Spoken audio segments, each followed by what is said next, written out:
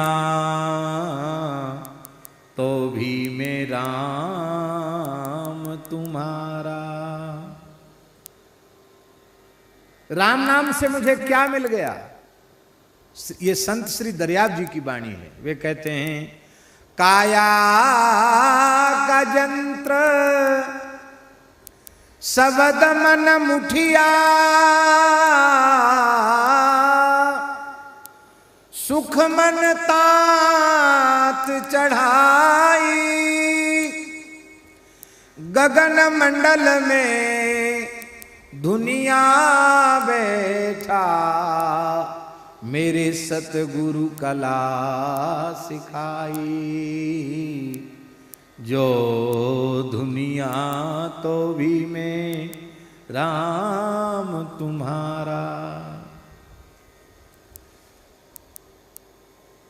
पाप पान हर कुबुध काकड़ा, सहज सहज झड़ जाई, गुंडी गांठ रहन नहीं पावे, एक रंगी हुए आई, एक रंग हुआ भरा हरी चोला। अब इस चोले में हरि के अलावा और कुछ भी नहीं बचा, वही भर गए लबालब। तो हरि कह कहा दिलाऊं, मैं नाही मेहनत का लोभी, बक्सो मौज भगति निज पाऊं, कृपा कर हरि बोले बाणी, तुम तो हो ममदास, जन दरिया कहे मेरे आत्म भीतर, मेलो राम भक्त विश्वास, जो दुनिया तो भी मैं राम तुम्हारा। संत परंपरा में एक दो नहीं, न जाने कितने ऐसे महानुभाव है, केवल और केवल राम नाम से ही सब कुछ मिल गया।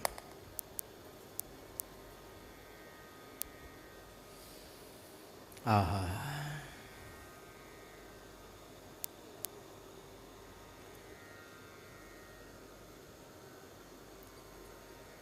स्वाद आवे ना आवे, मन लगे न लगे, बस जगने से लेकर सोने तक रट लगा दो नाम की, बस इतने से ही काम बन जाएगा। क्या हो जाएगा? अब ध्यान दें, जैसे ही नाम का स्वाद आने लग जाएगा कि नाम अखंड हो जाएगा। अब देखो, वैखरी से नाम जपते जपते, रटते रटते, जपते जपते, अधिक संख्या में लगातार जपेंगे तो जपते जपते फिर ये मध्यमा वाक जागृत हो जाएगी, जो कंठ कुबर में स्थित वाणी है, मध्यमा वाणी जागृत हो जाएगी, मध्यमा वाक जागृत हो जाएगी। और फिर जब मध्यमा से नाम जप होने लग जाएगा तो भाव समाधि में, प्रेम समाधि में, पश्यंती में नाम जप होने लग जाएगा। और जब परा में, परा वाणी में नाम प्रतिष्ठित हो जाएगा, 4 प्रकार की वाणियां हैं, परा, पश्यंती, मध्यमा, वैखरी। वैखरी से नाम लेते ही और फिर क्रमशः मध्यमा, पश्यंती और परा तक नाम पहुंच जाएगा। और जब परा तक नाम पहुंच जाएगा तो महाराज जी रोम रोम से करोड़ों करोड़ों नाम एक साथ प्रकट होने लग जाएंगे।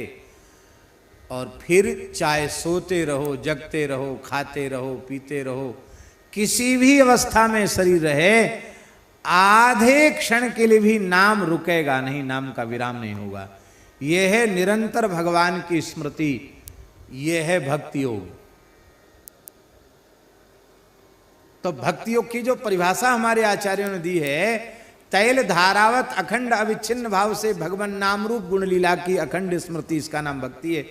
अब भक्ति, राम नाम से भक्ति योग अपने आप आ गया कि नहीं? पहले तो पात्रता नहीं थी, पर केवल जिह्वा से राम राम किया तो धीरे धीरे राम नाम महाराज की कृपा से भक्ति योग हमें प्राप्त हो गया। फिर सब समझ में आ गया, आत्मा अनात्मा का विवेक हो गया, शरीर संसार से पूर्ण वैराग्य हो गया। और जब वैराग्य हो गया तो वृत्ति की चंचलता समाप्त हो गई, वृत्ति पूरी तरह अंतर्मुख हो गई, आत्मानुसंधान हो गया, आत्म साक्षात्कार हो गया, स्वरूप में अवस्थिति हो गई, आत्मवेदम सर्वम, इस भाव में हम पहुंच गए, शरीर संसार का ध्यास मिट गया, तो केवल राम नाम से भक्ति योग की सिद्धि हो गई, न चाहते हुए भी, और न चाहते हुए भी राम नाम से ज्ञान योग की सिद्धि हो गई। और भैया राम नाम जीवन में प्रतिष्ठित है तो वर्ण धर्म आश्रम धर्म सब अपने आप आ जाएंगे भीतर, क्योंकि हनुमान नाटक में हनुमान जी कहते बीजम धर्मद्रुमस्य, निष्काम कर्मयोग की सिद्धि भी हो गई। और राम राम नहीं किया तो न ज्ञान योग सिद्ध होगा, न भक्ति योग सिद्ध होगा, न कर्म योग सिद्ध होगा। इसलिए गोस्वामी जी ने कहा एक ही साधन सब रिद्धि सिद्धि साधि रे, ग्रसे कलि रोग जोग संयम समाधि रे।